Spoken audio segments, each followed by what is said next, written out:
হিন্দুত্ববাদ।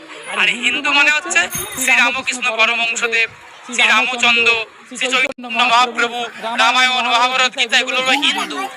এই হিন্দুকে আমি শ্রদ্ধা করি, হিন্দুত্ববাদকে আমি ঘৃণা করি। সুতরাং বিজেপি এই কাণ্ড করার চেষ্টা করছে।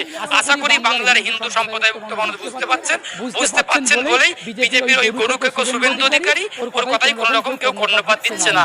হিন্দুরা জোট বেঁধেছে যে এই বিজেপির শুভেন্দু অধিকারী, গরু কেকো শুভেন্দু অধিকারী মাথা নিচের দিকে পা উপরের দিকে করে চামড়া তুলে পিস পিস পিস পিস করে বাংলার মাটিতে গণতান্ত্রিকভাবে কবর দেব।